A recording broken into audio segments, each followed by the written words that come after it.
Segunda de Reyes, capítulo 18, versículo 1 al 8. Antes de leer la palabra, quisiera hablar de algo a modo de introducción. Si pensamos en este momento, como la mayoría del mundo está pensando realmente, ¿cuál es la palabra que define nuestra esperanza en este 2021? No se me ponga muy espiritual y cristiano. Vacuna. Esa es. Tuvimos un año muy difícil, muy sorpresivo, diferente el año pasado. Ya vamos comenzando el segundo mes del 2021. Han cambiado algunas cosas han mejorado, algunas en la normalidad. Ya la semana pasada pues nos soltaron otra vez, quitaron la alerta roja, la cuarentena, la restricción. Todavía siguen algunas cosas, pero cuando van quitando esas restricciones, de alguna manera nos sentimos como más optimistas, como que la esperanza vuelve al cuerpo porque ya puedo trabajar, ya puedo salir, ya puedo contratar, ya puedo volver a producir en mi empresa, ya puedo, y como que uno siente que el ánimo es mucho mejor en nosotros. El escuchar noticias como que ya no hay restricción, como que nos hace sentir con esperanza. Pero en medio de todo ese ejercicio de la pandemia, esa palabra vacuna es la que ahorita está puesta toda la esperanza. Criticamos al gobierno si no nos trae la vacuna. Eh, Hacemos negocios con todos los países que tengan la vacuna, con los rusos, con los ingleses, con los franceses, mucho con el que la traiga. Si es de Bolivia también nos sirve, porque ahí parece que está nuestra esperanza, en un asunto que es humano, ¿sí? Nuestra esperanza está en las farmacéuticas, en los gobiernos, en las políticas de Estado y en un virus que nos van a inyectar porque pues la vacuna finalmente también es un virus ahí para generar también defensas. Eso por hablar del 2020 y 2021. Pero echemos un poco para atrás. ¿En dónde está nuestra esperanza de vida? ¿Cómo hemos vivido cada uno de los instantes de nuestra vida? ¿Cuál es el motor interno que nos motiva a seguir adelante cuando estamos en los días difíciles, cuando hemos pasado adversidades? ¿Qué es lo que nos levanta y qué es lo que nos permite tener la fuerza, la disciplina para no decaer en medio de las dificultades? Posiblemente en tu caso no es vacuna, pero sí es esposa, esposo, trabajo, empresa, tu salud. Tal vez no es vacuna, pero le tenemos otro nombre. Dinero, empleo, trabajo, mi cargo. Tal vez tu esperanza es una persona, es una organización, es una entidad. Tal vez eres tú mismo. Tal vez eres de esas personas que tienen una actitud positiva y se ve al espejo y dice, yo todo lo puedo. En mí mismo que me fortalezco. Hoy quiero hablarles de la esperanza. Todo el mundo tiene esperanza en algo o en alguien. El asunto que vamos a ver es si tenemos la esperanza correcta. Cuando hablamos de los cristianos, normalmente los cristianos somos personas de esperanza. En los momentos difíciles nombramos a Jesús, a Cristo. Pero muchos de nosotros no vivimos congruentes con esa esperanza. Vivimos con los ánimos fluctuantes, somos una gelatina. Cuando vienen los días difíciles, pobrecito yo, ¿y será que Dios iba a responder o no va a responder? Y si Dios responde, entonces otra vez tengo esperanza. Y de nuestra boca sale tristeza y depresión porque las cosas están mal y cuando todo está bien, entonces ahí sí hablamos del Evangelio.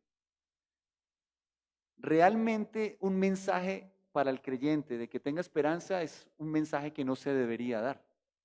¿Por qué? Porque cuando hemos nacido de nuevo, la sola presencia del Espíritu Santo en nosotros y nuestra fe en Cristo y su palabra hacen que vivamos con esperanza. Un cristiano es una esperanza es una persona que debe tener esperanza de una manera natural. Pero quiero compartirles sobre afirmar nuestra esperanza en Dios. Ese es el título de la enseñanza. Afirmando nuestra esperanza en Dios. Es decir, vamos a ver a través de la vida de un hombre de Dios cómo esa esperanza que decimos vivir, la podemos vivir realmente y podemos afirmar a pesar de los días difíciles y las adversidades. Afirmando nuestra esperanza en Dios. Segunda de Reyes, capítulo 18, verso 1 al 8. Dice la palabra. En el tercer año de Oseas, hijo de Ela, rey de Israel, comenzó a reinar Ezequías, hijo de Acaz, rey de Judá. Cuando comenzó a reinar era de 25 años y reinó en Jerusalén 29 años. El nombre de su madre fue Abi, hija de Zacarías. Hizo lo recto ante los ojos de Jehová, conforme a todas las cosas que había hecho David su padre. Él quitó los lugares altos y quebró las imágenes y cortó los símbolos de acera e hizo pedazos la serpiente de bronce que había hecho Moisés, porque hasta entonces le quemaban incienso a los hijos de Israel, y la llamó Neustán. Neustán significa cosa de bronce. En Jehová, Dios de Israel, puso su esperanza. Ni después ni antes de él hubo otro como él entre todos los reyes de Judá.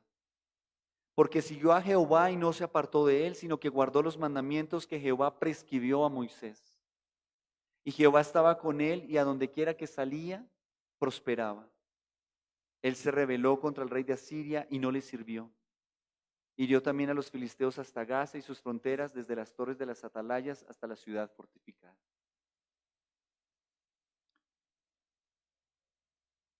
Hablemos un poco del contexto de Ezequías.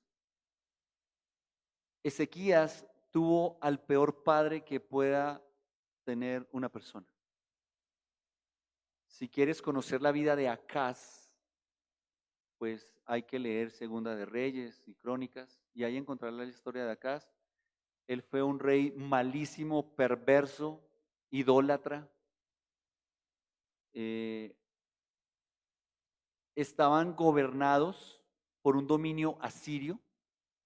En ese contexto, cuando una potencia dominaba a otra, le permitía seguir funcionando normal con sus reyes, con sus gobernantes, pero bajo el dominio y control de otra potencia. En este caso era Asiria. Los asirios eran paganos, es decir, que tenían ídolos, y el pueblo de Israel estaba sumido en la idolatría, una idolatría que sacrificaba niños a los dioses, una idolatría que permitía que hubiese vida sexual como representación de adoración a esos ídolos. Y el hombre era joven, tenía 25 años. Pensemos por un momento en el contexto de Ezequías. ¿Qué influencia podría tener? Así que vamos a ver un primer punto que está justamente en el versículo 2. Dice la palabra: cuando comenzó a reinar era de 25 años y reinó en Jerusalén 29 años. El nombre de su madre fue Abi, hija de Zacarías. La idea que quiero compartir es la siguiente: la esperanza se desarrolla de manera personal. La esperanza se desarrolla de manera personal. Mire, si yo le quiero hablar aquí toda la tarde de esperanza, yo puedo estar convencido de lo que estoy diciendo, pero usted en su corazón puede decidir no tener esperanza. La esperanza es algo personal, es algo intrínseco, es algo que tú debes desarrollar por ti mismo. Hay muchas personas que les encanta buscar consejo en otra persona a ver si me da esperanza. No, la otra persona puede hablarte maravillas de la vida, pero si tú no escuchas lo que quieres escuchar, tú no vas a tener esperanza. Yo como pastor he estado predicando desde hace más de una década y he conocido muchas personas que han escuchado la palabra de manera clara, que han recibido milagros en su vida, que hasta el día de hoy Dios ha sido fiel con ellos, que aún siguen viviendo como personas que no tienen esperanza. Se abruman con las noticias del mundo y con las situaciones de la vida. Y vemos otras personas que no tienen nada, ni dónde caerse muertos, pero tienen a Cristo en su corazón y son las personas más felices y más positivas y más alegres y hablan de esperanza en todo tiempo. y yo las conozco y las he visto. Y sé que usted también, o tal vez es alguno de esos dos escenarios. ¿Por qué estoy hablando de esto? El versículo 2 no nos habla mucho de Ezequías, casi nada. Pero conociendo un poco la historia de Ezequías, ¿cómo estaría encaminada la vida de Ezequías? Con un papá que era idólatra, un papá que era malo, un papá que no tenía temor de Dios.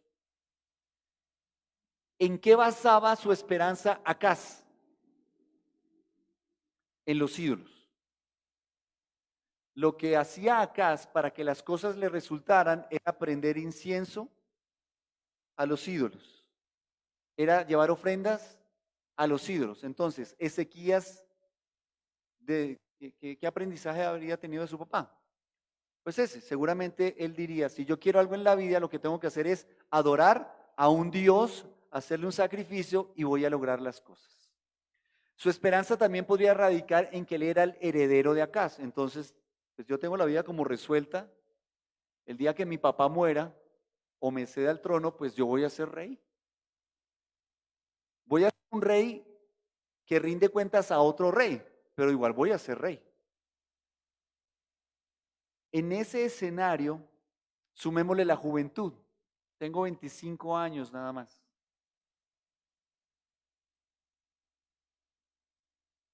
Sin embargo, a pesar de que él vivía en una cultura pagana, en una sociedad idólatra, un padre perverso, él tomó la decisión de ser diferente. Así que no hay excusas. Muchos de nosotros tomamos las situaciones de nuestra vida para justificar nuestra desesperanza. A mí me violaron de niño, estoy condenado a ser un miserable el resto de mis días. A mí me lastimaban de pequeño y me hacían bullying, voy a ser miserable el resto de mis días. Es que yo no estudié, entonces no tengo futuro. Es que soy gordo, es que soy alto, es que soy flaco, es que soy negro, es que soy mono, es que soy rubio, es que soy mujer, es que soy, es que soy, es que soy. Y todo es un argumento para yo no tener esperanza, porque es que el mundo, porque es la sociedad, porque es que mi familia, y por esta razón. Las situaciones de la vida y las personas de tu vida no condicionan tu esperanza.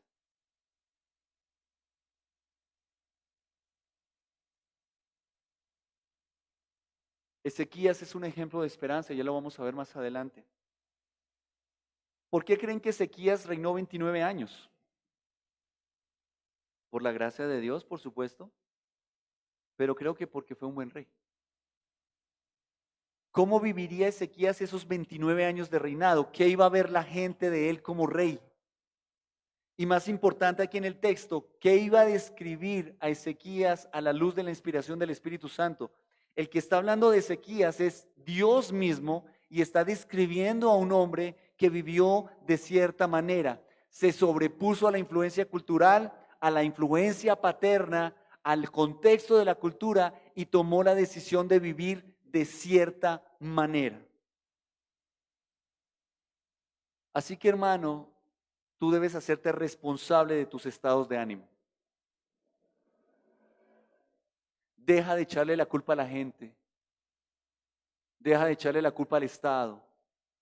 Deja de echarle la culpa a la enfermedad. Deja de echarle la culpa a la inmigración. Deja de echarle la culpa que no te dieron el permiso.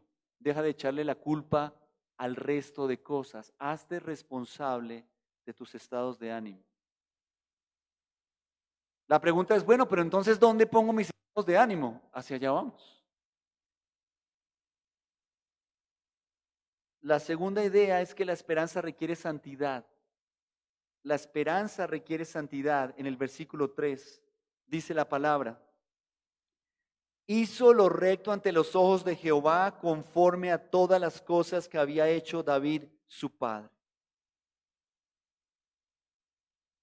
Miren hermanos, cuando usted se porta bien, ¿cómo se siente? Pues tranquilo. Este año no sé si fue este año, no sé si fue el anterior, salió la noticia del ICFES. No sé si escucharon las noticias del ICFES. En la última prueba del ICFES, me corregirá, no sé, Tommy, de pronto me ayuda con eso. 3 personas sacaron puntaje perfecto, 500. O sea, eso no es muy común. Que uno saque puntaje perfecto, eso no es común. Pero 3, pues ahí empiezan las especulaciones, ¿no? Se copiaron, hicieron fraude. Es como fue por internet, googlearon las respuestas. ¿Qué necesita un joven para sacar 500 en un examen del ICFES? Estudiar, esa es una clara, la tenemos clara, ¿cierto? Haber prestado atención a lo largo de todo el bachillerato, posiblemente necesita pues, ser muy pilo también, pero si estudias ya tienes bastante de avanzado en ese ejercicio. Entonces pensemos en lo siguiente, si tú vas a presentar un examen y tú sabes que has sido responsable en prepararte, en estudiar, en capacitarte y vas al examen, ¿con qué actitud vas al examen? Pero cuando uno sabe y es consciente que no ha estudiado, que ha parrandeado, que ha sido vago, ¿cómo llega el examen? ¿Con esperanza o sin esperanza? Si es descarado, llega con esperanza de que Dios haga un milagro. Y cuando sale del examen y le preguntan cómo le fue, ¿qué dice? Si estudió. Bien. ¿Y qué esperas? El mejor resultado. Pero si no estudiamos, no podemos esperar el mejor resultado. Muchos de nosotros no vivimos con esperanza porque sabemos que no estamos viviendo conforme a lo que el Señor pide de nosotros. Cuando tú sabes que eres recto delante de los ojos del Señor, la esperanza es algo natural adentro, porque sabes que es cosas del favor de Dios, por comportarte como Dios te pide. Un ejemplo claro, y creo que todos lo hemos vivido, cuando usted ha pecado, ¿cómo se siente con el Señor? Si hay temor de Dios. ¿Mal? Pero uno no siente, uy, yo pequé, ese negocio no va a salir, me va a ir mal. Cuando un cristiano verdadero peca, de alguna manera siente que no va a irle bien. ¿Por qué? Porque siente de alguna manera que no merece que Dios le bendiga porque se ha portado mal. Ahí hay que diferenciar la culpa, ¿no? Del verdadero arrepentimiento. Entonces, Ezequías tenía claro que si él se comportaba correctamente en santidad, en integridad, él podía vivir con esperanza. Porque Dios bendice ¿qué? La santidad. La palabra dice, sin santidad nadie verá al Señor. Entonces, si tomamos solamente ese versículo, ¿en qué está basada tu esperanza para ir al cielo? En vivir en santidad. Entonces, si Dios dice que sin santidad, entonces el contrario es con santidad veremos al Señor. Si yo vivo en santidad, tengo la certeza, la confianza de que veré al Señor. La palabra dice, sed santos como yo que soy santos. Así que yo no debo ver la santidad como algo imposible, porque Dios nos pide que lo seamos. Así que sí debe haber un anhelo verdadero por lograr esa santidad. Ezequías no tuvo una referencia paterna para ser santo. O sea, su papá no era santo. La cultura en la que estaba no era una cultura de santidad. El dominio extranjero no es un ejemplo de santidad. Eso nos afirma la idea de que la esperanza se desarrolla de manera personal. ¿Por qué Ezequías hizo lo recto delante de los ojos del Señor? Porque él tomó la decisión de vivir de esa manera. Y él sabía que si quería que le fuera, que le fuera bien en su reinado, tendría que esforzarse por agradar a su Padre Celestial. Hermanos, en palabras más sencillas y directas, si no nos portamos bien delante del Señor, nuestra esperanza es una esperanza equivocada. ¿Por qué? Porque Dios es santo. O sea, tú no puedes pedirle a Dios que te vaya bien en la vida si no estás haciendo lo recto delante de los ojos del Señor. Y estoy hablando desde un comportamiento de vida, no del pecado natural, porque todos estamos pecando todo el tiempo. Pero si yo estoy viviendo fuera de ese concepto, las cosas van a ir en picada. Pero cuando tú haces lo recto delante del Señor, puedes tener esperanza de que las cosas van a estar bien. ¿Cómo se acerca un padre a su hijo a pedirle algo si se está portando mal?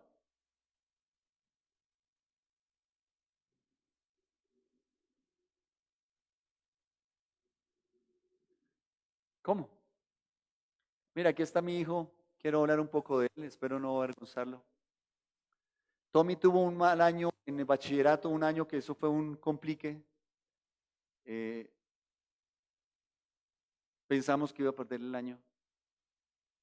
Y bueno, y todos como familia hicimos un ejercicio de motivarlo y obviamente él se tenía que automotivar a sacar adelante el curso.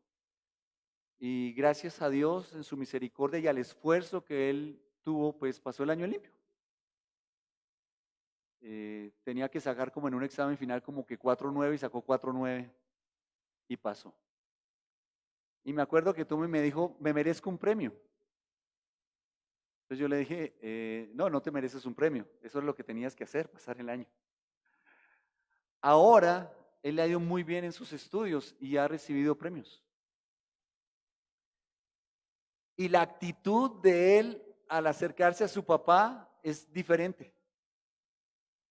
Cuando él sabe que obtuvo buen promedio, que tuvo buenas notas, se acerca a su papá y a su mamá de una manera natural, fresca, habla del tema como que puede haber un premio. Y uno como papá, ¿cómo lo trata? Oiga, pues sabe que sí, hermano. Tu esfuerzo se ve.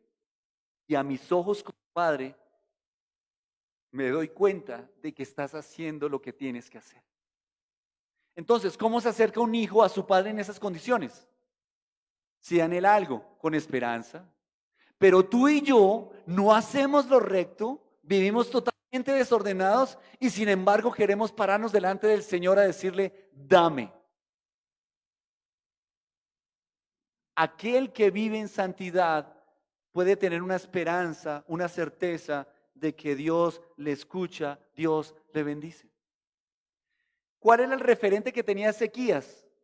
Hay una pista, conforme a todas las cosas que había hecho David su padre. Él era descendiente de David. Y posiblemente su papá no fue un buen referente, pero su abuelo, bisabuelo, tatarabuelo lo fue. Así que es importante para que tú vivas en santidad que te rodees de personas que te aporten a la santidad. No sé si hemos escuchado ese dicho que dime con quién andas y te diré quién eres. Hermanos, las personas con las que ustedes se relacionan afectan de manera directa tu comportamiento. Si quieres ser santo, rodéate de personas que te ayuden en eso. Por eso tan grande el compromiso de nosotros como papá con nuestros hijos. O sea, nosotros les decimos a nuestros hijos, tenemos que esforzarnos mucho más por hacer lo recto para que ellos tengan un referente. Y quiero creer yo, interpretación, que aunque Ezequías no tuvo buenos referentes, cogió el referente que le servía, que fue David, y dijo, de este me agarro, este me sirve. ¿A qué me refiero, hermano? Tú debes ser un comunicador de esperanza a través de tu vida. Es natural que un creyente se preocupe ante las adversidades, pero tú no te puedes desmoronar ni ser un ocho ni ser una gelatina.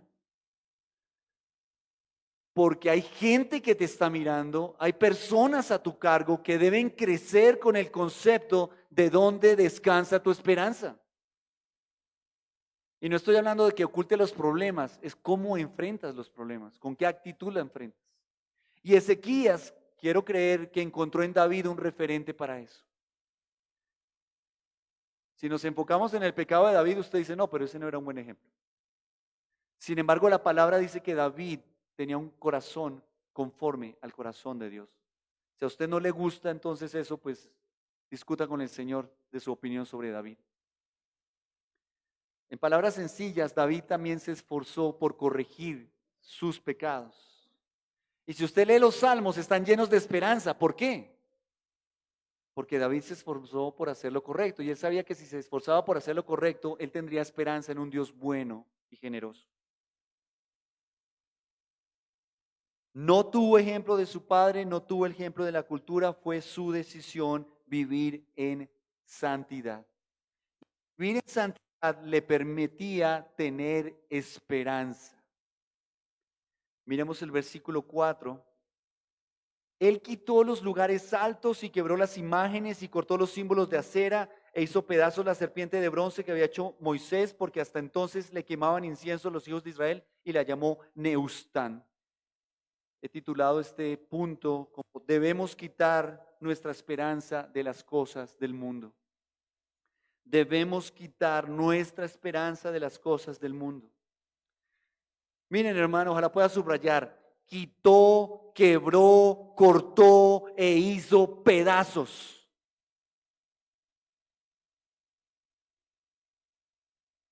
¿Por qué Ezequías hizo esto?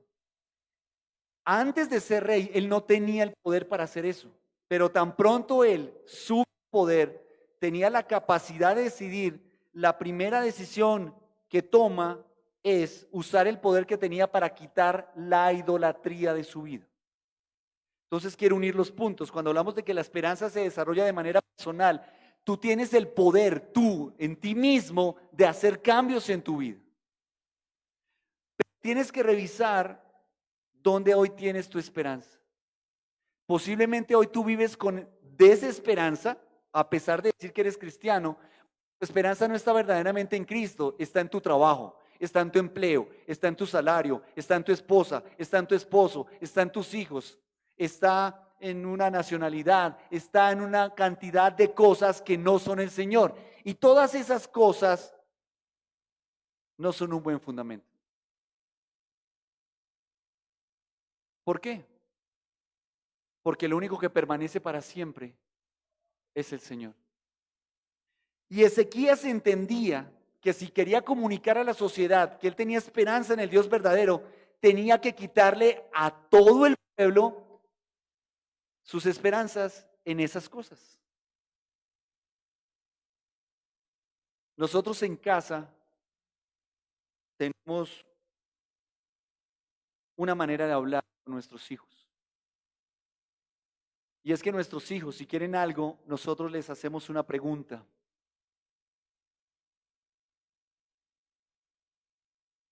Cuando ellos quieren algo, les preguntamos, ¿ya oraste por eso? Nosotros queremos que nuestros hijos entiendan que su esperanza para hacer algo en la vida no radica en lo que sus padres les puedan dar, en el dinero que puedan tener, en la carrera que puedan cursar, en la universidad donde puedan estar, en la belleza que puedan tener, o la fuerza, o las habilidades, o los dones. Es Dios la esperanza. Porque si nuestros hijos enfocan su esperanza en nosotros, me muero mañana y ahí quedó la esperanza. Yo conozco personas que no han estudiado durante años porque quieren estudiar en esa universidad y si no es en esa no voy a estudiar. Y han perdido años de vida cuando ya podrían estar haciendo otra cosa. ¿Se ha escuchado el dicho de que con salud todo se puede? Ese es el dicho, desde que uno tenga salud uno sale adelante. ¿Qué pasó con el 2020 con la salud? Mire hermano, use el tapabocas, use gel, amoníaco, alcohol, ácido sulfúrico si es necesario, no sé. Guarde el distanciamiento, pero tu esperanza no está en una vacuna, no está en un tapabocas. Tu esperanza está en algo mucho más grande, es la persona de Cristo. Pero tú vas a seguir viviendo en desesperanza si no quitas, cortas, quiebras, arrancas, haces pedazos todo aquello que te está distrayendo de la esperanza de Cristo. Y eso es algo personal. Tú tienes que mirar cuál es mi ídolo hoy. Mi novio, mi esposa, mi compañía, mi negocio, mis talentos, mi pinta, mi pinta. El problema, hermanos, es que hay que quitar totalmente. Y Ezequías lo entendía, por eso hizo todo eso. Rápidamente, no sé si conocen la historia de la salida del pueblo de Israel de Egipto hacia la tierra prometida. Ahí pasan una cantidad de cosas, pero por castigo de Dios salen un montón de serpientes y muerden a las personas y la mordida era mortal y morían. Pero Dios mismo manda construir un palo, una estaca con una serpiente de bronce rodeándola, y las personas que miraran esa estaca, si fuesen mordidas, sanarían, no morirían. Estamos hablando de Moisés en Génesis, en Éxodo, y ya estamos hablando de Segunda de Reyes y todavía estaba la culebra esa. ¿Y qué hacía la gente? Le quemaba incienso. Hermano, ¿a qué le estás quemando hoy incienso? ¿A qué le sigues quemando hoy incienso? Nosotros somos tan básicos en eso que tenemos un vestido guardado hace 6 meses o 6 años y no lo hemos botado porque tengo la esperanza de que lo voy a volver a usar en algún momento. El problema es que ahora soy 4 tallas más grande, pero ahí lo tengo por si acaso.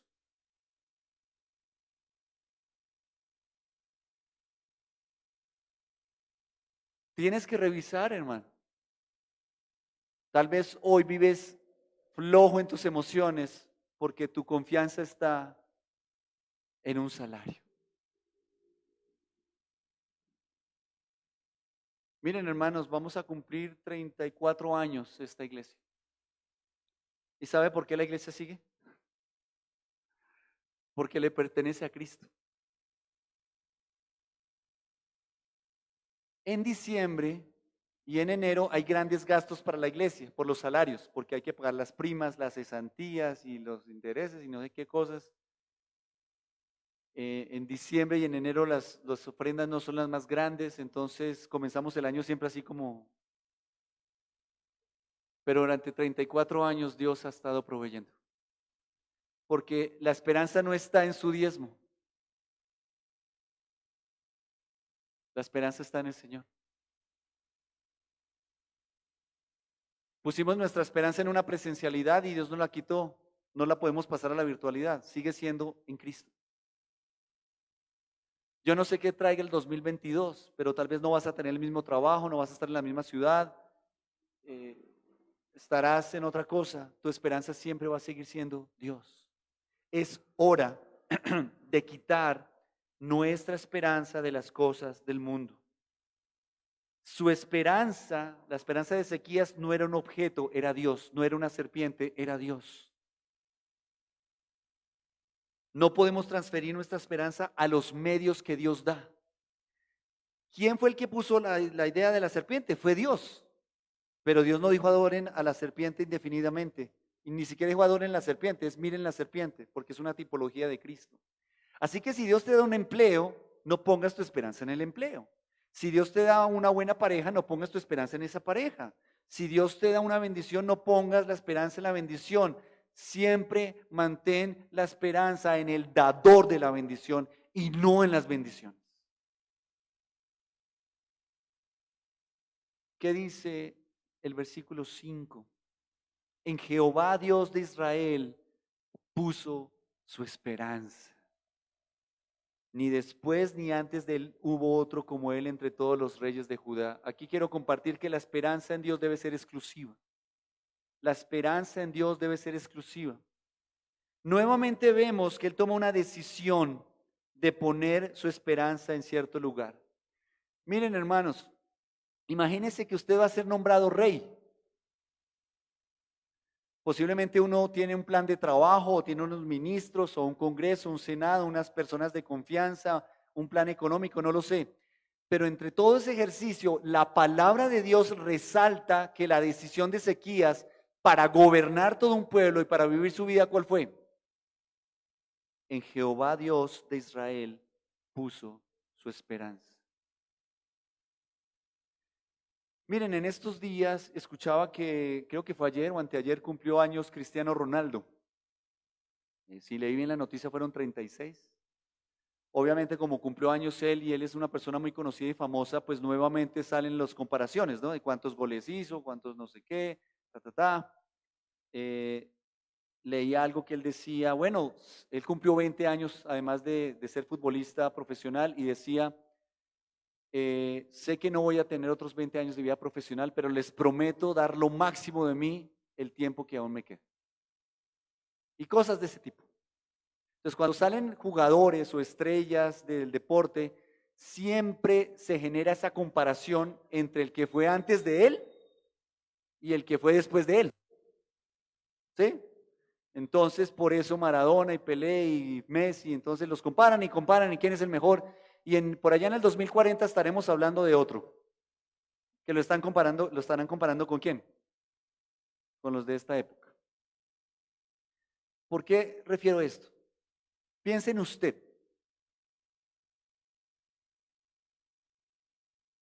El día que usted se muera, o el día que hagan una biografía de usted, ¿con qué expresión u oración quieren que lo definan a usted?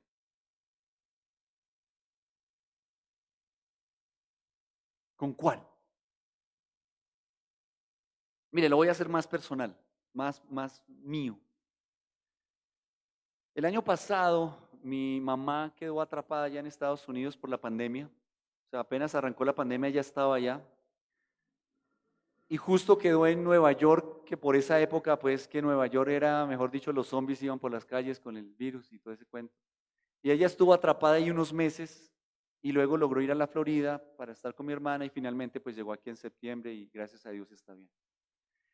Apenas comenzó la pandemia, se nos dio la información de las edades y todo, entonces una persona de cierta edad estaba más en riesgo y todo eso. Entonces imagínense que se suma la edad y que estoy en un país donde hay un gran contagio y estoy lejos de la casa y si me necesito una aspirina pues no estoy en mi país, entonces hay una situación ahí como que pone nerviosismo a la cosa, ¿cierto?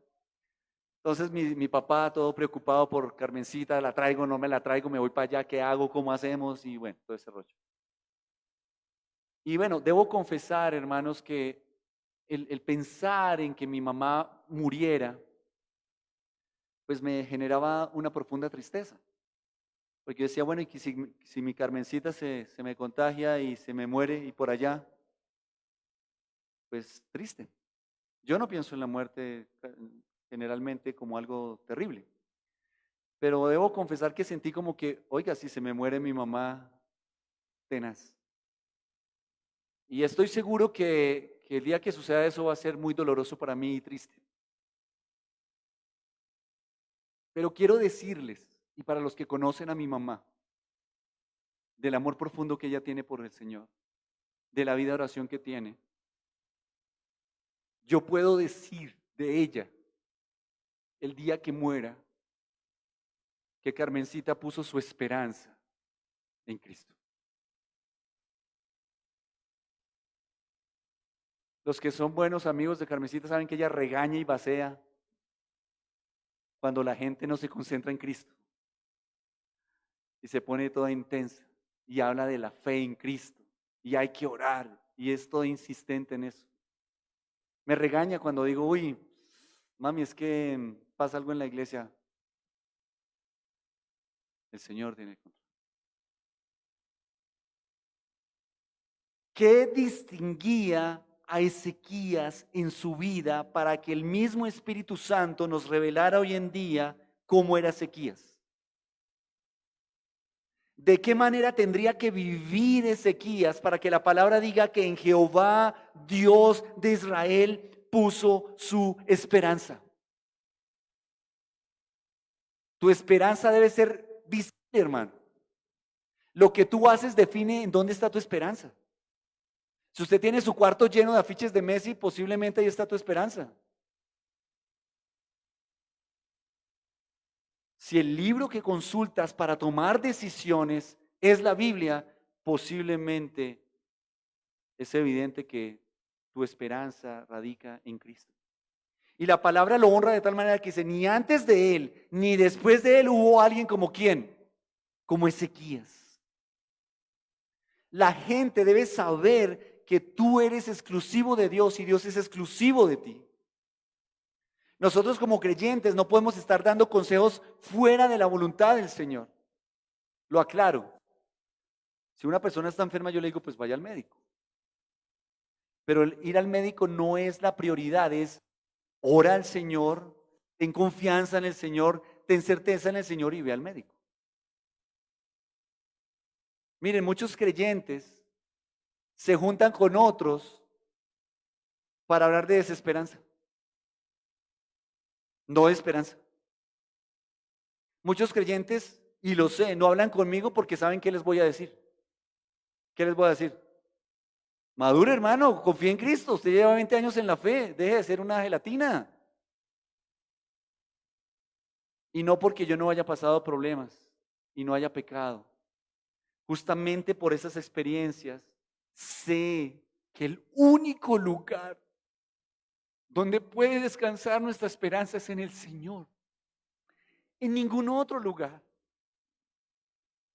No esté triste porque le van a aplicar la vacuna en el 2024. Eso no es problema, hermano.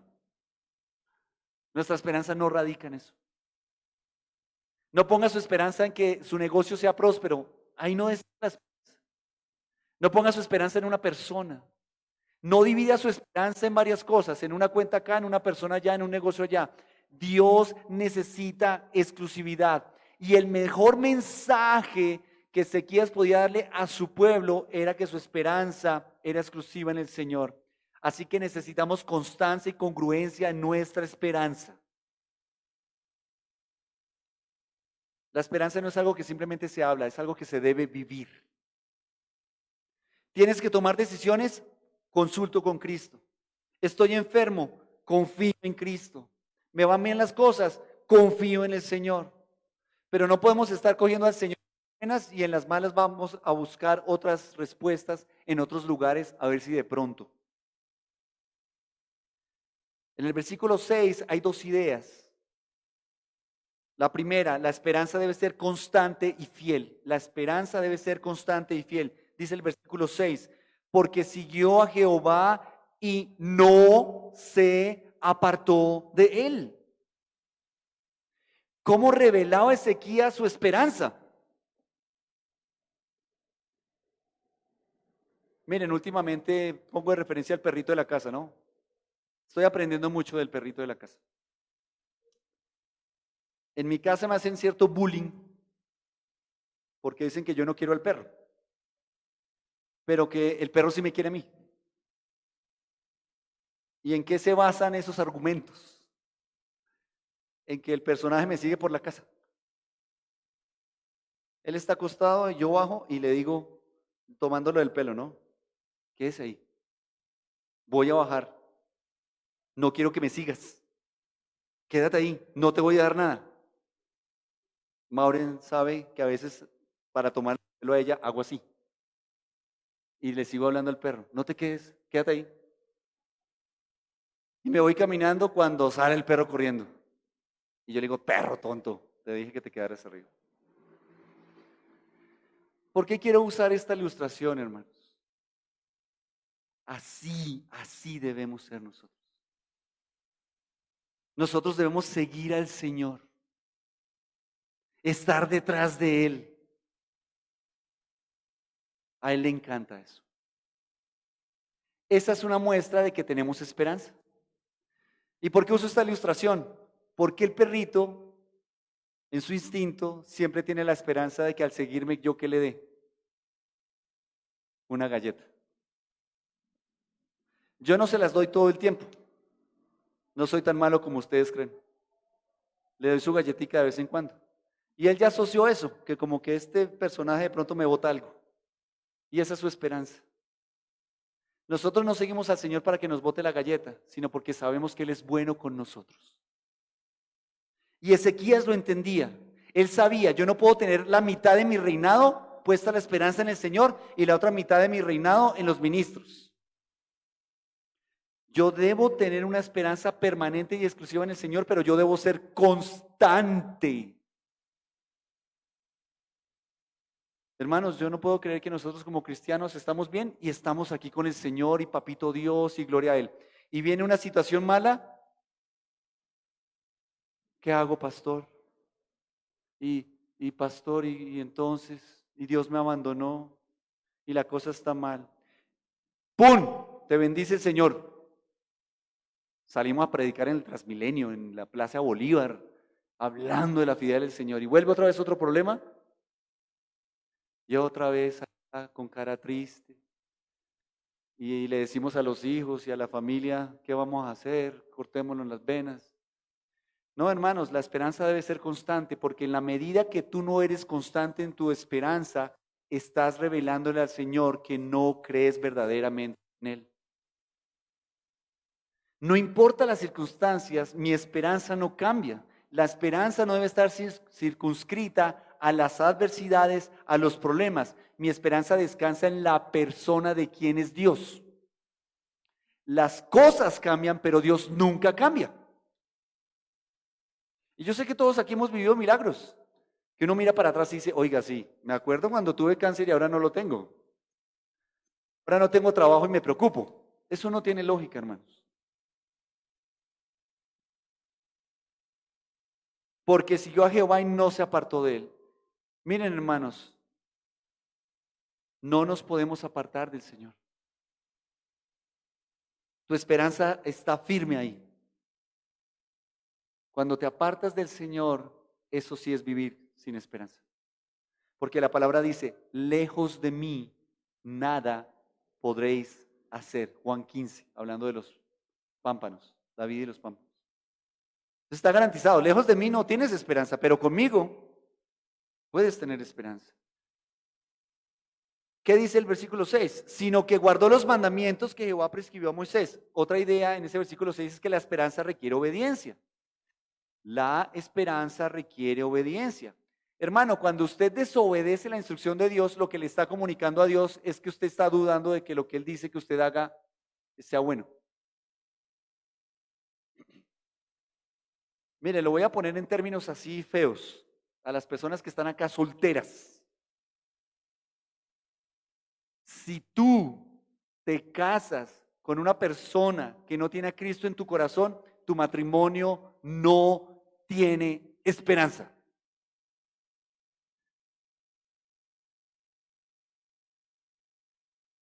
Uy, ¿por qué, pastor? Está pesado.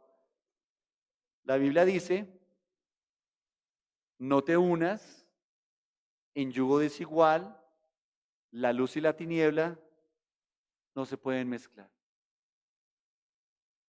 Pero yo lo convierto y yo lo enamoro y a punta de besitos lo llevo a la iglesia. Eso no funciona, hermanos. Papás, los hijos, si tú no honras a tus padres, no te va a ir bien en la vida. Pero si honras a tus padres, hay una promesa de bendición. Si te unes en yugo igual, hay una promesa de cuidado. La esperanza requiere obediencia, hermanos. Y cuando nosotros obedecemos, estamos revelando que mi esperanza verdadera está en Cristo. Pero cuando yo soy desobediente y hago todo lo contrario a lo que el Señor me dice, carreta, ahí no hay esperanza en el Señor. Ahí yo veo al Señor como un benefactor para mi conveniencia. Dios necesita que tú obedezcas.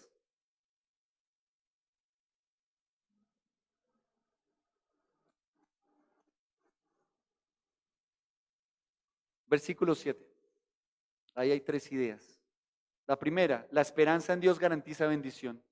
La esperanza en Dios garantiza bendición. Dice el versículo 7, y Jehová estaba con él, y a donde quiera que salía, prosperaba. Me imagino que esa sí la tiene subrayada, ¿no? Prosperar. Esas están tres colores.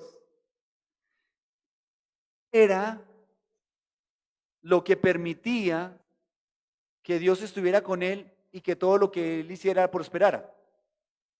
Lo que está atrás. Como Ezequías desarrolló de una manera personal la esperanza en Cristo o en Dios, se comportaba rectamente, destruyó todo lo que no era del Señor, tenía una esperanza exclusiva en Dios, se mantuvo constante y fiel, era obediente.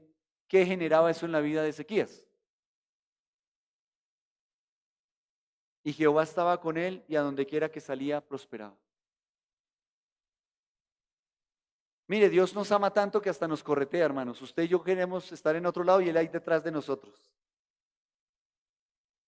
La prosperidad no tiene que ver simplemente con el hecho de las cosas que hagamos o dejemos de hacer desde el punto material. Tiene que ver es con las cosas que hacemos o no hacemos delante del Señor.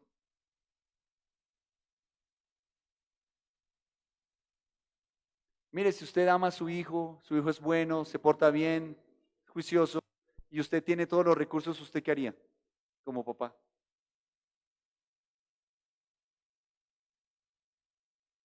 Pida, hermano, te colmo de bendiciones. Por eso la palabra del, y lo decía, si vosotros que sois malos, sabéis dar buenas dádivas a tus hijos, cuánto más vuestro Padre Celestial. Hermanos, Dios está deseoso de bendecirte, pero tienes que creer en Él.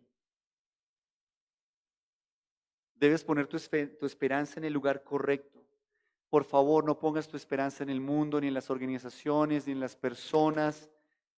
Hazlo en el Señor. Y Dios bendice y prospera a aquel que deposita su esperanza en Él. Hermanos, la bendición depende de Dios. Así que el hecho de que tú sientas que no te está bendiciendo de la manera que quieres no significa que no puedas poner tu esperanza en Él. La esperanza, quiero definirla en este momento. Esperanza, expectativa confiada, particularmente en relación con las promesas de Dios. Expectativa confiada, particularmente en relación con las promesas de Dios. No sé qué me va a traer el Señor, estoy esperando, expectante, pero algo que sí estoy seguro es que Dios va a cumplir. ¿No les parece emocionante que le digan, te voy a sorprender? Y que usted sepa que el que le va a sorprender tiene todos los recursos para sorprenderte de una manera maravillosa. Esa es la esperanza. Nosotros no sabemos cómo, ni cuándo, ni en qué momento, ni qué va a usar el Señor, pero yo vivo expectante a lo que el Señor va a hacer. ¿Sí se da cuenta la diferencia entre ser positivo? No es que usted se levante en la mañana, uy, hoy voy con toda. No, usted se levanta cada mañana sabiendo, Señor, yo no tengo ni idea qué vas a hacer, pero sé que sea lo que hagas, va a estar bien. Y decido vivir bajo esa confianza. Por eso el Señor se puede tomar 30 años en responder. Y usted se puede sentir frustrado. Llevo 30 años orando por el Juan perdido este. Pues siga orando y el Señor haya algo. Pero vivo con esa expectativa.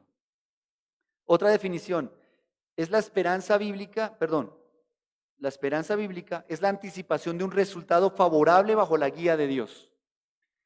Anticipación de un resultado favorable bajo la guía de Dios. Hermanos, todo lo que hace Dios es bueno. Y usted anticipadamente sabe que cualquiera que sea la voluntad del Señor estará bien. ¿Sí entiende por qué usted no tiene que tener afán por la vacuna? ¿A usted le van a poner la vacuna? Si es la voluntad de Dios, ¿cuándo?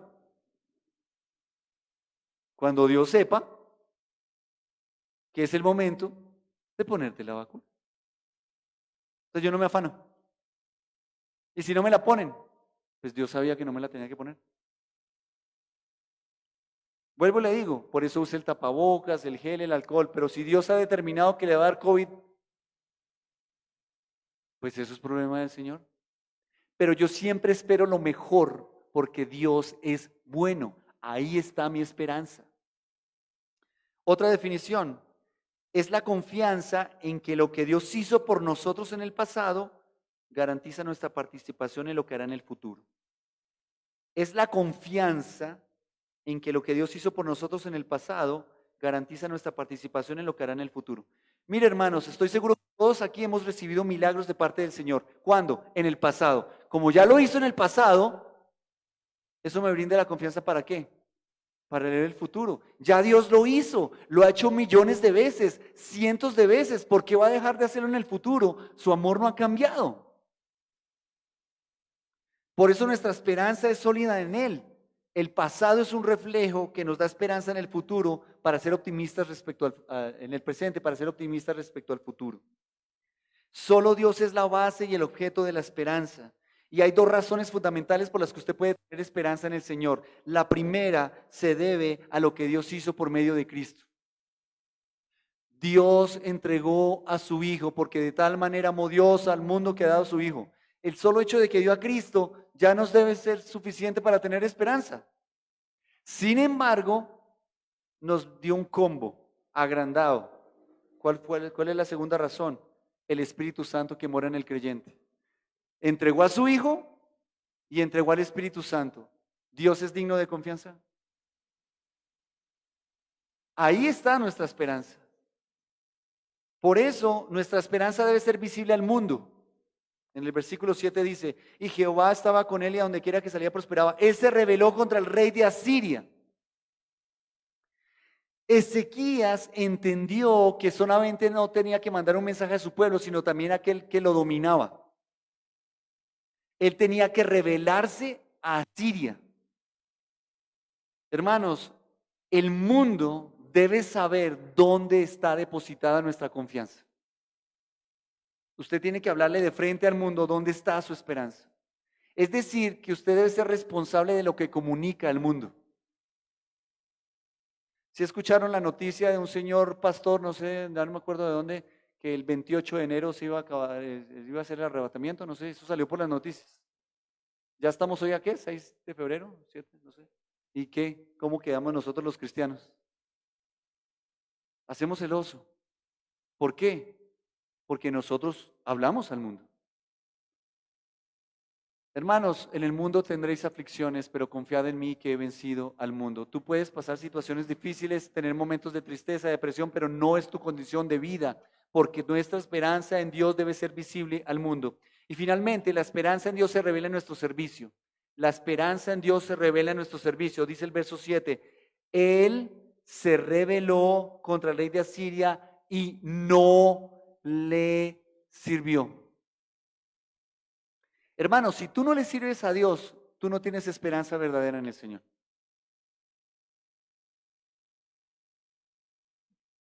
Es así. Yo no puedo decir que tengo mi esperanza en el Señor, Dios me bendice, pero no hago nada por Él. Si yo le sirvo al Señor y descanso en sus propósitos, es una muestra de que tengo esperanza. Tú nunca le vas a servir a alguien en quien no crees, en quien no confías. Pero si amas a alguien, confías en alguien, le sirves de una manera natural. Mira, hermano, si usted tiene una necesidad de dinero y conoce una persona que es buena gente, que tiene mucho dinero, y de pronto usted sabe que si se acerca a él y le pide prestado, se lo va a prestar, ¿usted le haría algún favor a esa persona? Pues de una. Pero hacemos favores de Dios sin servirle. Cuando tú sirves a Dios, hay una mayor esperanza en nosotros actuando. Quiero leer un versículo para terminar. Hebreos 6, 18, 19.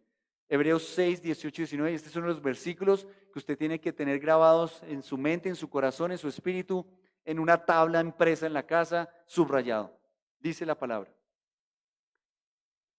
Para que por dos cosas inmutables, inmutables que no cambia, si algo no cambia, ¿es digno de esperanza?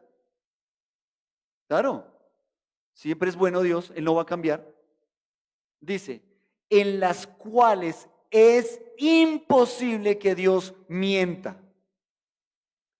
Tengamos un fortísimo consuelo los que hemos acudido para asirnos de la esperanza. ¿Por qué podemos tener esperanza en el Señor? Porque Él no va a cambiar en su fidelidad, en su amor, en su cuidado, en su provisión. Las circunstancias no determinan eso. Dios sigue siendo el mismo. Y por eso nos asimos fuertemente a esa esperanza puesta delante de nosotros, la cual tenemos como segura y firme ancla del alma y que penetra hasta dentro del velo. Miren, hermano, le presento su ancla. Te aseguro, hermano, que si te agarras de la cruz, puedes vivir con esperanza. Con COVID, sin COVID, con hambre, sin hambre, con personas al lado, lo que sea. Esa es nuestra ancla, esta es nuestra seguridad, esta es nuestra esperanza y de ahí podemos asirnos para vivir una vida como el Señor quiere que la vivamos. Así que en este día te animo a que afirmemos nuestra esperanza en el Señor y en Cristo nuestro Salvador.